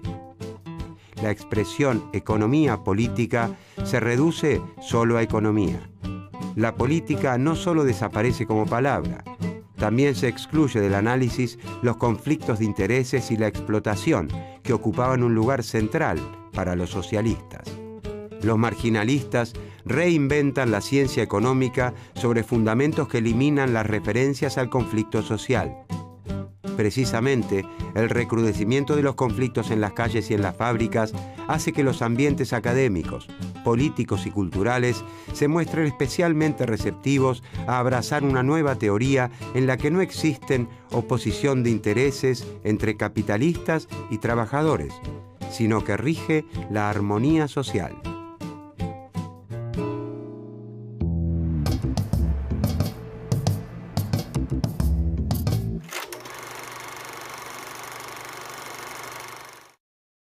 Los pensadores clásicos explicaban la economía a partir del análisis de las clases sociales, la clase trabajadora, la capitalista y la terrateniente. Por su parte, Marx procuró demostrar cómo la clase capitalista se apropiaba de gran parte del valor de las mercancías por el hecho de ser la dueña de los medios de producción, y cómo la clase obrera, por no disponer de estos, no tiene otra alternativa que vender su fuerza de trabajo. Según los marxistas, la lucha de clases por quedarse con la riqueza social es la que determina el desarrollo o evolución de las economías. Tanto los clásicos como los marxistas entienden la economía política como una ciencia social que se dedica al estudio de las relaciones sociales que establecen los hombres y mujeres al producir y distribuir los bienes y servicios que necesitan para vivir. El análisis marginalista, en cambio, deja de lado a los grupos sociales y se centra en los individuos. Para los marginalistas, la sociedad es como un conjunto integrado por átomos sociales. Los grupos sociales se forman simplemente por la suma de individuos y empresas independientes los unos de los otros. No existe la clase obrera como tal. La oferta de trabajo es la que realiza cada trabajador individualmente. Los procesos económicos se explican a través de los mecanismos psicológicos de esos sujetos que los marginalistas llamarán también agentes económicos.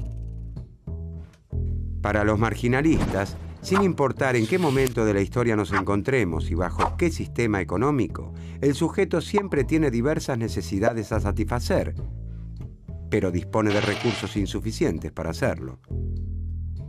El problema central de la economía es entonces cómo maximizar el placer, cómo satisfacer al máximo nuestras necesidades con el mínimo esfuerzo. Para ilustrar la concepción neoclásica del sujeto y su papel en la economía, se difundió el término Homo economicus. El Homo economicus es un individuo que siempre elige de la manera más óptima posible y guiado por su interés personal qué necesidades satisfacer de acuerdo a los recursos de que dispone. Como el ser humano siempre se ha enfrentado al problema de las necesidades ilimitadas y los recursos escasos, entonces la ciencia económica, dicen los marginalistas, podría formular leyes universales. Leyes que se cumplan en todo tiempo y lugar, como la ley de la gravedad. Al equiparar a la ciencia económica con las ciencias naturales, ya no se las podía juzgar ni atribuirles elementos éticos o apreciaciones subjetivas. Las leyes económicas pasarían a ser absolutas y objetivas, como las leyes de la naturaleza.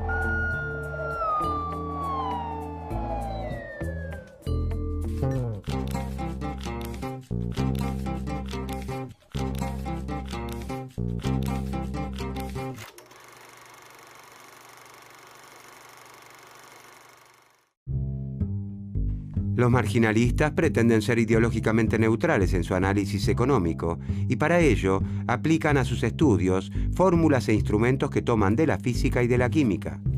En el mismo sentido, las matemáticas pasan a ocupar un lugar central en la ciencia económica. Una idea, por más simple que sea, debe expresarse matemáticamente para que pueda considerarse verdadera. En la actualidad, los economistas saben que un trabajo académico solo será reconocido en los ambientes más prestigiosos si utiliza modelos matemáticos. A través de las matemáticas, los marginalistas intentan encontrar las soluciones óptimas, la respuesta correcta a cada uno de los problemas económicos, desconociendo que la elección de determinado camino o modelo depende fundamentalmente de cuestiones sociales y políticas. Para los marginalistas, esas leyes universales que rigen la economía se derivan de la misma manera que actúa un científico en su laboratorio, aislando y simplificando las variables más importantes de los problemas económicos. Ahora bien, el problema no es la realización de simplificaciones, sino la distancia que puede existir entre esas simplificaciones y la realidad. Si la distancia es demasiado grande, es posible que se esté analizando una realidad virtual o imaginaria, sin punto de contacto con el mundo real. El supuesto principal en que se basan los análisis marginalistas es considerar que los mercados, si no interviene en ellos el Estado o alguna corporación, tienden por sí mismos a una situación de competencia perfecta. En un mercado de competencia perfecta, ningún empresario o consumidor tiene poder por sí mismo para modificar los precios. En un mercado de competencia perfecta, no existen los sindicatos, ni los grupos de presión, ni los carteles de empresas, ni otro tipo de grupos sociales que son tan habituales en nuestros días, pero que también existían a fines del siglo XIX, en los tiempos de los primeros marginalistas.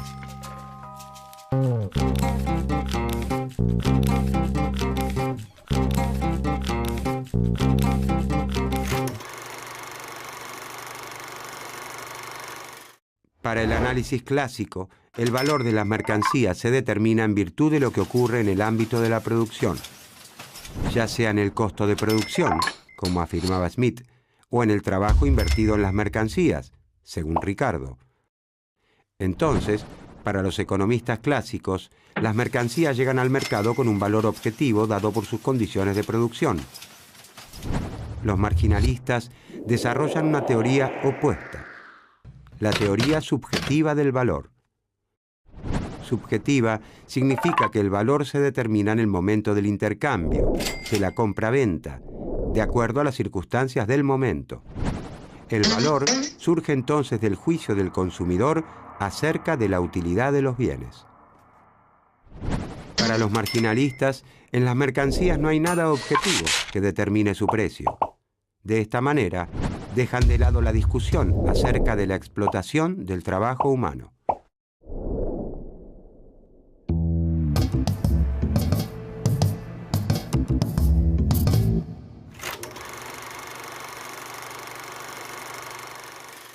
Para Adam Smith, el valor de los bienes no podía establecerse a partir de su utilidad. Como ejemplo, mencionaba cómo el agua, siendo más útil que los diamantes, tiene un precio menor. Pero los marginalistas señalan un error en el análisis de Smith. Las cosas útiles tienen precio solo si son escasas, si se encuentran limitadas en cantidad, lo que no ocurre con el agua. Las mercancías tienen precio porque son útiles y están limitadas en cantidad. Según los marginalistas, Smith se equivoca al considerar la utilidad total del agua. Lo importante para los consumidores, lo que determinará su precio, es la utilidad marginal. La utilidad marginal es la que brinda la última porción del producto que se consume y no el producto como tal. Donde el agua está disponible en abundancia, su utilidad marginal es baja. La utilidad marginal de los diamantes siempre es alta, a causa de su rareza. Para el que tiene sed, el primer vaso de agua es más importante que el segundo. La primera porción de agua tiene una enorme utilidad. Pero la utilidad de cada porción adicional de agua irá descendiendo hasta hacerse muy pequeña, nula o incluso negativa, cuando ya se tenga la panza hinchada de los vasos de agua bebidos. En relación a los diamantes, no importa si han sido descubiertos por casualidad o si se han empleado miles de días de duro trabajo en un pozo diamantífero. Porque los diamantes no se valoran por los costos de producción, sino en función de la utilidad marginal que los consumidores les conceden.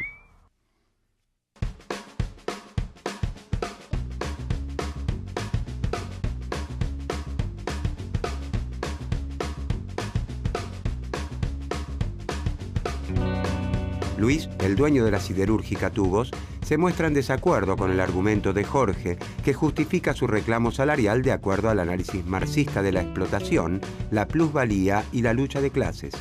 Luis, que adhiere al análisis marginalista, en primer lugar no reconoce la lucha de clases, porque las clases sociales no ocupan ningún lugar en economía y se debe considerar a todos los hombres como iguales ante la ley de la oferta y la demanda. Para Luis, el trabajo, la tierra y el capital se venden en el mercado al igual que cualquier otro bien. Él los llama factores de producción. No cree que alguno de ellos sea particularmente poderoso y considera que sus precios, es decir, los salarios, las rentas y las ganancias, surgen de la oferta y demanda que exista de ellos en cada momento. Es el mercado el que determina cuánto debe ganar cada uno de acuerdo a lo que cada uno aporta a la producción. En el caso de los caños, fue el mercado el que determinó qué salario debía pagar su empresa por cada unidad producida. Luis afirma que estará dispuesto a incrementar el salario de Jorge y sus compañeros si incrementan la productividad de su trabajo. Y como en el mercado todos participan en un pie de igualdad, afirma Luis, lo justo sería que él pudiera discutir el problema salarial con cada trabajador por separado. ¿Habrá convencido Luis, el dueño de la siderúrgica Tubos, a Jorge con sus explicaciones? ¿Qué más tiene para aportar la escuela marginalista sobre la distribución del ingreso?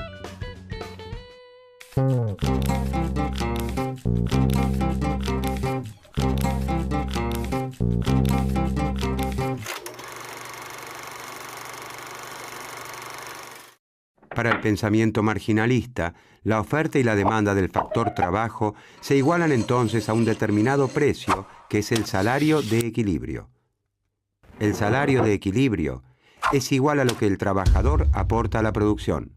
La lucha de clases no juega ningún rol porque hay fuerzas objetivas que determinan cuánto le corresponde al trabajador y cuánto al capitalista.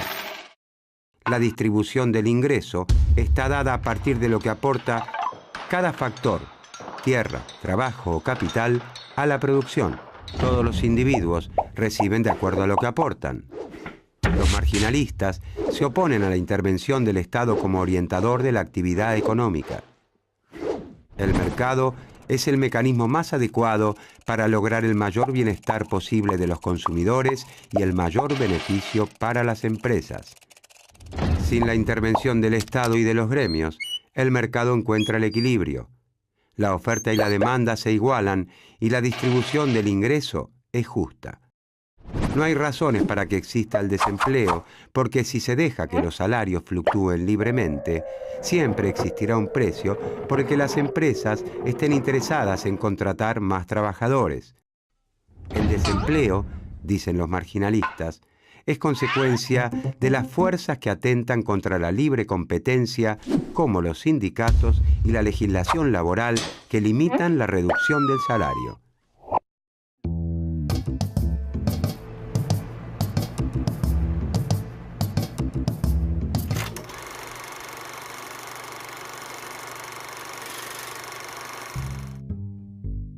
Los primeros autores marginalistas han tenido una influencia decisiva en la formación de la teoría económica moderna.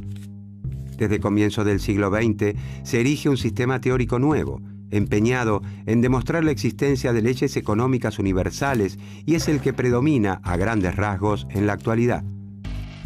El mercado se transforma en el gran organizador de la actividad económica. Todo parece explicarse y resolverse en el mercado. Sin embargo, ha demostrado sus límites. En la historia económica del siglo XX han sido numerosas las situaciones en las que los mercados no pudieron dar respuesta a los problemas que se presentaron.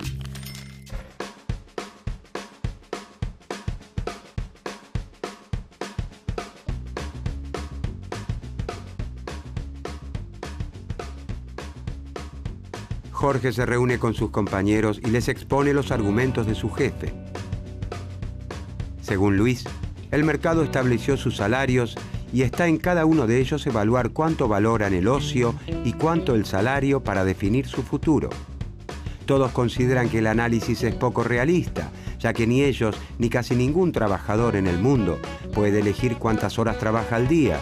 Eso depende de las disposiciones del empleador, no de los deseos del trabajador. Tras debatir una vez más los pasos a seguir, deciden que a ellos les corresponde organizarse para tomar una medida de fuerza y hacer valer sus reclamos.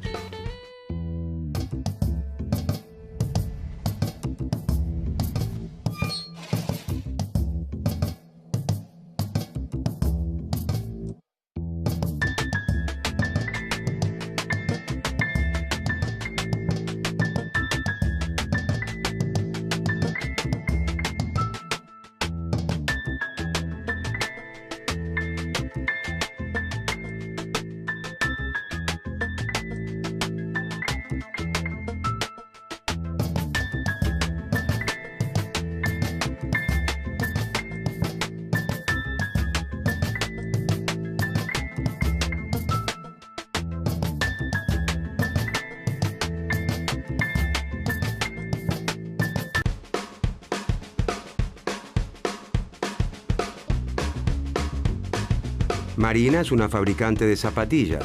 Durante la última década, su establecimiento produjo 100 pares de zapatillas por día, trabajando al máximo de su capacidad. Para eso, Marina necesitó emplear a 10 trabajadores. Pero el último año, la economía de su región viene atravesando una profunda crisis. El desempleo aumenta y las familias destinan sus ingresos a los gastos imprescindibles. Son muy pocos los que piensan en comprarse zapatillas nuevas. Marina estima que ahora le resultará imposible vender los 100 pares que fabrica por día. Por eso, en lugar de trabajar con su fábrica al tope, decide contratar a la mitad de sus empleados y producir solo 50 pares diarios. Aunque los salarios de los trabajadores bajen, Marina no contratará a más trabajadores porque está convencida de que ya no encontrará interesados que puedan comprarle 100 pares de zapatillas todos los días. Como los empresarios de la región tienen las mismas expectativas que ella, todos dejarán trabajadores en la calle, lo que agravará el desempleo.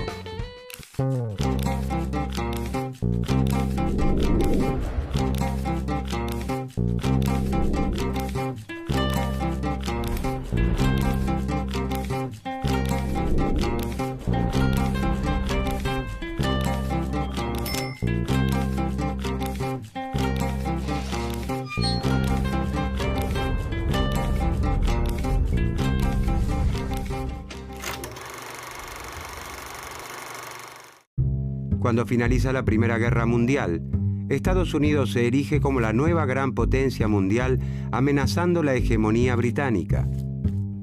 Con sus fábricas trabajando al tope, el clima de euforia contagia a los norteamericanos y los convence de que ese crecimiento será imparable. Estamos en los felices años 20, en los años locos. Este optimismo desenfrenado empuja a gran parte de la población de los Estados Unidos a comprar acciones en la bolsa. Hacia fines de la década del 20, grandes y pequeños ahorristas adquieren gran parte de las empresas convencidos de que ganarán mucho dinero gracias a ese fabuloso crecimiento que se da por descontado. Como muchos eligen ahorrar en acciones, su precio y con él el valor de las empresas crece enormemente. Todo marcha bien hasta que surgen preocupantes señales de que esta ola de optimismo ha llevado a las empresas a producir muy por encima de las cantidades demandadas, exceso que las obliga a detener la producción, acumular stock de mercaderías y expulsar mano de obra. Esto hace que el valor de las empresas caiga a pique y empobrezca a todos los que habían elegido ahorrar en acciones. El 29 de octubre de 1929 pasa a la historia como el Jueves Negro. Ese día se produce el famoso crack en la Bolsa de Nueva York. Esta quiebra financiera tiene un impacto notable. La crisis arrastra a todos los sectores económicos y lleva a la ruina a numerosos bancos. En poco tiempo, millones de hombres y mujeres pierden sus trabajos, sus ahorros y, en ocasiones, sus viviendas. En virtud del peso que había adquirido Estados Unidos en la economía mundial, la crisis se generaliza. La producción y el comercio de Occidente se contraen. Las fuerzas del mercado son insuficientes para actuar libremente, acomodar los desajustes y restablecer el equilibrio. Los países industrializados imponen barreras proteccionistas y reducen el precio de las materias primas y los productos agrícolas, lo que afecta especialmente a los países exportadores como la Argentina. Las ganancias capitalistas se reducen y los trabajadores pasan a vivir en la miseria. Las profecías marxistas parecen cumplirse. El capitalismo muestra su gran debilidad al tiempo que la Unión Soviética desarrolla un sistema colectivista fuertemente aislado y logra sortear la crisis mundial sin grandes contratiempos. El fantasma del comunismo genera un gran temor en los países industrializados. Empeñados en salvar al sistema capitalista, un grupo de economistas proponen abandonar los viejos preceptos dominantes y adoptar una nueva receta. A la cabeza de ese grupo se encuentra John Maynard Keynes.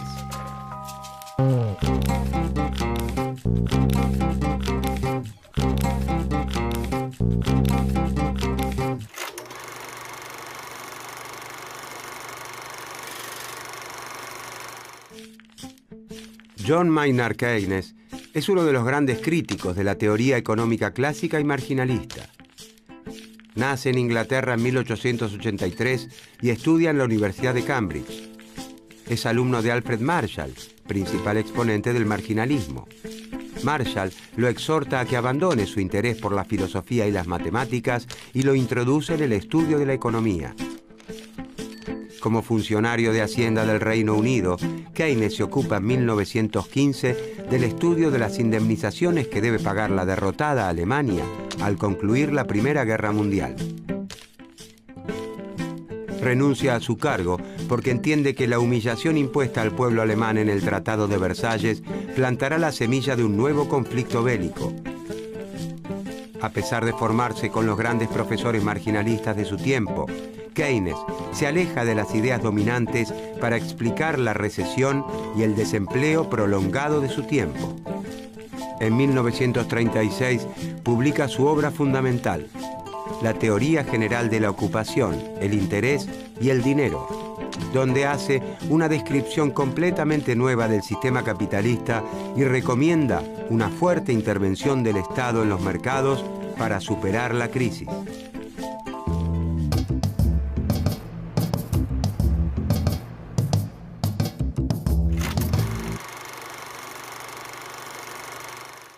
Según el razonamiento marginalista, el desempleo puede ser voluntario o involuntario. Es involuntario o no deseado por dificultades momentáneas de la economía, por el tiempo que demoran los trabajadores en encontrar un nuevo empleo o por el tiempo que necesitan los jóvenes para acceder a su primer empleo. Es decir, para los marginalistas, el desempleo involuntario es originado por motivos menores y fundamentalmente pasajeros, transitorios. El resto del desempleo es siempre voluntario, por voluntad de los propios trabajadores que prefieren el ocio al empleo o por las regulaciones que traban el funcionamiento del mercado. Estas regulaciones pueden ser los convenios colectivos de trabajo o el salario mínimo. Según el pensamiento marginalista, si los trabajadores, organizados en sindicatos, y el Estado no interfirieran en el mercado laboral, los salarios podrían bajar libremente hasta el punto en el que desaparecería el desempleo, ya que a un salario menor, los empresarios estarían siempre dispuestos a contratar más trabajadores. Keynes se opone a esta tesis, afirmando que el desempleo involuntario o no deseado puede ser permanente, no solo transitorio. Observa que a pesar de ofrecer su fuerza de trabajo a salarios más bajos, los obreros de los países azotados por la crisis tampoco consiguen empleo. Y afirma que esto se debe a que la demanda efectiva es insuficiente.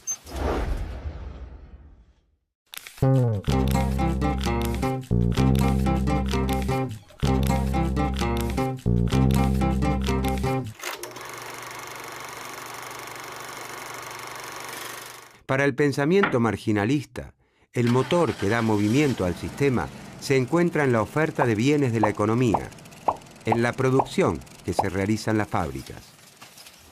La ley de Say sintetiza ese pensamiento hasta entonces dominante al afirmar que toda oferta crea su propia demanda. Los empresarios producen en sus plantas utilizando toda la capacidad de sus instalaciones y contratando los trabajadores necesarios para producir al tope. Los marginalistas aseguran que esta oferta total de bienes está creando también la demanda. Y esto funcionaría así. Como consecuencia de la actividad productiva, los trabajadores reciben salarios, los propietarios de la tierra reciben la renta y los capitalistas obtienen beneficios. Con estos ingresos, las familias de trabajadores, terratenientes y capitalistas compran bienes, es decir, generan una demanda para la economía. Keynes invierte la ley de Say y asegura que es la demanda la que crea la oferta. No es cierto que los bienes producidos encuentren siempre quien quiera comprarlos.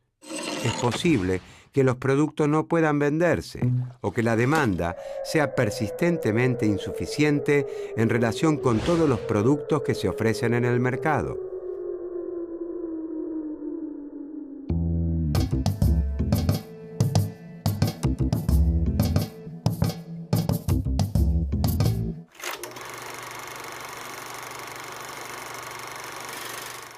La demanda de bienes que se realiza en un país tiene dos motivos: el consumo y la inversión.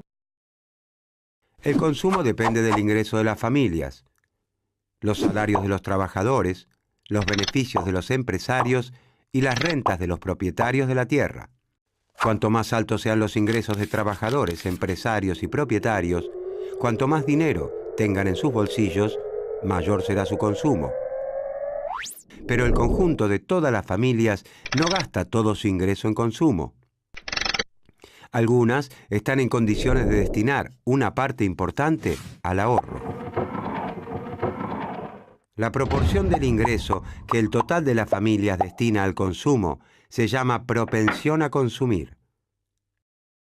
Cuando los ingresos de la familia aumentan, el consumo se incrementa, pero la propensión a consumir tiende a ser cada vez menor, pues las familias destinan cada vez mayor proporción de su ingreso al ahorro. En las sociedades en las que la distribución del ingreso es muy desigual, la propensión al consumo es menor que en las sociedades igualitarias, porque la mayor parte de la riqueza se concentra en las clases privilegiadas, que destinan al consumo una parte menor que las clases postergadas.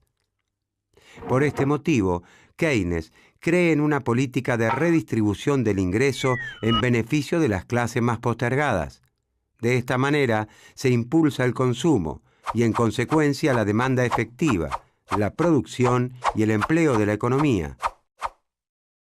El otro componente de la demanda es la inversión. La inversión no depende de las familias.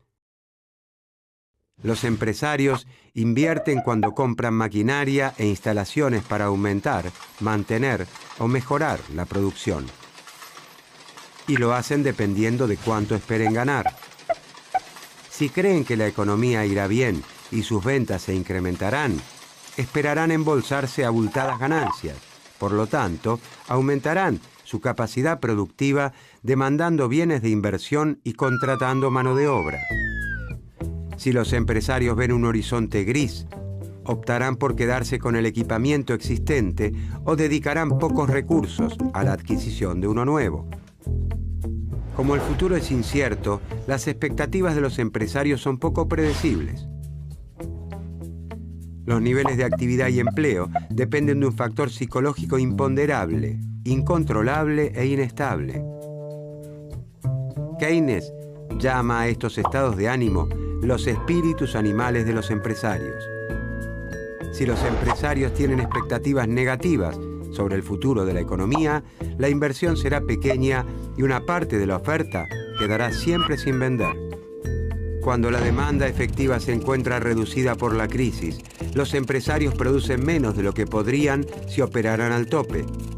Por más bajos que sean los salarios, los empresarios no contratarán más trabajadores porque no tienen a quien vender su producción.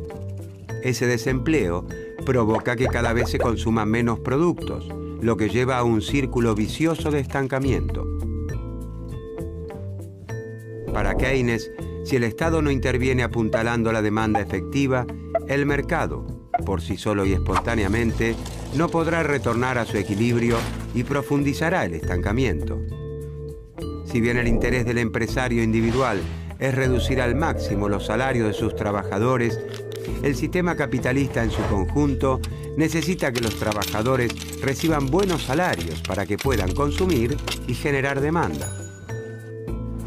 Entonces, la clave para Keynes está en la demanda efectiva, la cantidad de bienes y servicios que los consumidores realmente adquieren en el mercado en un tiempo determinado y a un precio dado.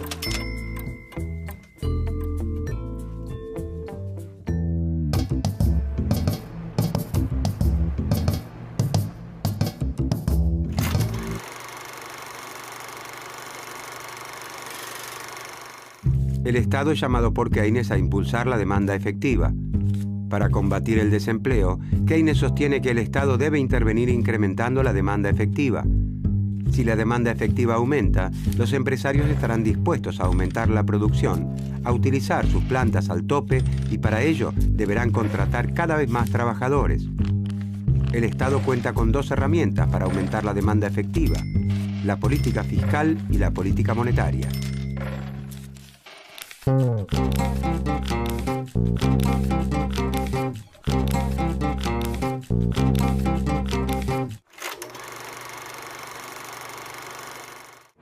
La política fiscal se traduce en el manejo del gasto público y de los impuestos. Con la realización de importantes obras públicas o de infraestructura, el Estado aumenta el componente inversión de la demanda, complementando o sustituyendo la inversión de los empresarios. Los trabajadores contratados, antes desempleados, disponen ahora de un ingreso que destinarán a aumentar también el consumo.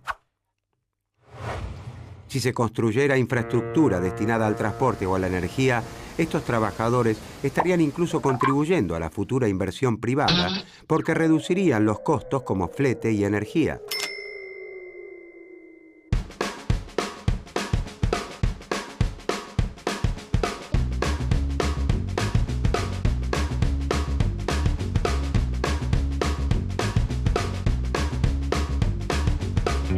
El Estado interviene otorgando una asignación a las familias de los trabajadores desempleados y lanzando una serie de obras públicas que emplean a muchos trabajadores. En poco tiempo, las familias ven incrementados sus ingresos y junto con ello crece también el consumo. Marina comienza a recibir más pedidos de sus distribuidores. Pronto volverá a contratar a los 5 trabajadores despedidos y a producir 100 pares por día. Su ingreso se incrementa y vuelve a destinar una parte importante al ahorro. Marina cree que la demanda crecerá mucho en el futuro. Por eso, debe ahora decidir si destinará ese dinero disponible a modernizar su planta para incrementar la producción o si le conviene conservarlo en el banco como inversión especulativa.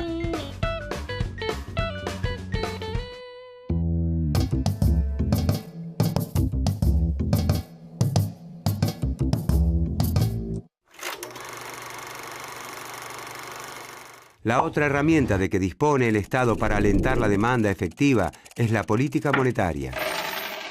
Las decisiones de inversión de los empresarios para aumentar la producción no solo tienen en cuenta la rentabilidad que esperan obtener gracias a la adquisición de maquinarias y equipamientos. Los empresarios también comparan las ganancias que lograrán haciendo estas inversiones con la tasa de interés.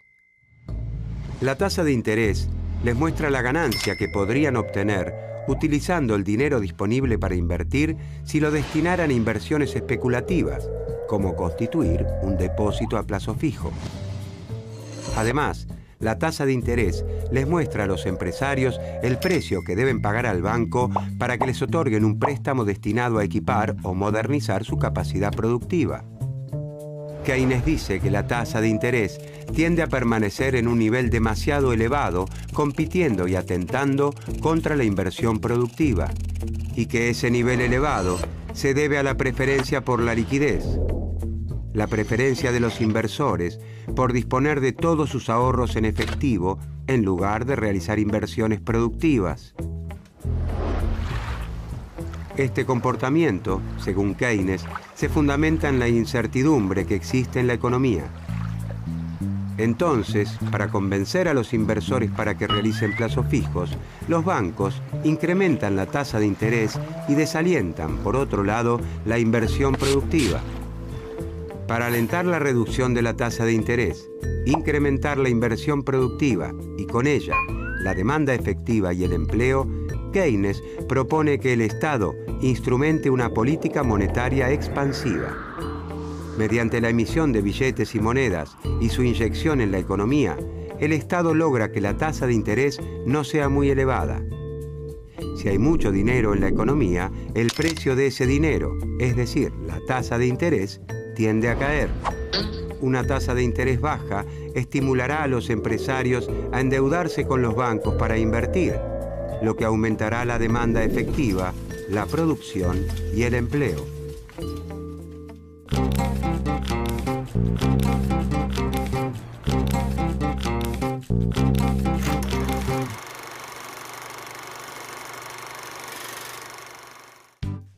La defensa de Keynes de la política monetaria y fiscal y el nuevo rol del Estado son rápidamente aceptados en los ambientes académicos y políticos de los países centrales. La reducción del desempleo y el sostenimiento de la actividad económica pasan a considerarse una responsabilidad de los gobiernos. Antes de la aparición de la obra fundamental de Keynes, el presidente estadounidense Franklin Roosevelt ya había instrumentado un pacto social llamado New Deal, caracterizado por una fuerte intervención estatal en la economía y la implementación de políticas sociales activas. Después de la Segunda Guerra Mundial, la teoría keynesiana se impone masivamente alrededor del planeta. El temor a que el comunismo se extienda lleva a los gobiernos de los países centrales a adoptar políticas keynesianas que mejoran la calidad de vida de los habitantes. Salud, educación, jubilación y acceso al crédito son los componentes de lo que se llama estado de bienestar. Este período, conocido también como los 30 años dorados, se extiende desde mediados de la década de los 40 hasta principios de la década de los 70. Fundados en los acuerdos de Bretton Woods, donde se asentó el orden económico occidental entre las potencias vencedoras de la Segunda Guerra, se establecen mecanismos de coordinación institucional internacional para evitar desajustes que hagan peligrar la producción y el empleo. El Fondo Monetario Internacional y el Banco Mundial son dos instituciones que nacen con ese fin, pero que a partir de la década de los 70 perderán su rol coordinador para convertirse en agentes de la liberalización de los mercados mundiales.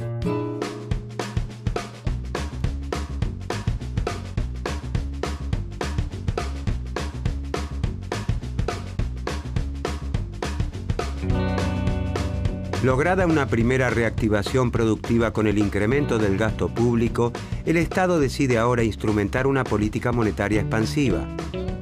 Para eso emite billetes y monedas y los vuelca en la economía. Las tasas de interés se reducen. Marina y el resto de los empresarios entienden que no les conviene conservar su dinero en plazos fijos. Es muy poca la ganancia que obtienen de los bancos y obtendrían mucho más si lograran producir y vender mayor cantidad de bienes y servicios. Como hay mayor cantidad de dinero en manos de las familias, Marina está convencida de que la demanda de sus zapatillas crecerá. Por eso retira su dinero del banco y además pide un préstamo para la compra de nueva maquinaria que le permitirá aumentar la producción a 140 pares de zapatillas por día. Marina sabe que necesitará también contratar más trabajadores para que manejen esas máquinas nuevas. En consecuencia, se reducirá aún más el desempleo. Las decisiones de política fiscal y monetaria del Estado, basadas en el pensamiento de Keynes, surten el efecto deseado.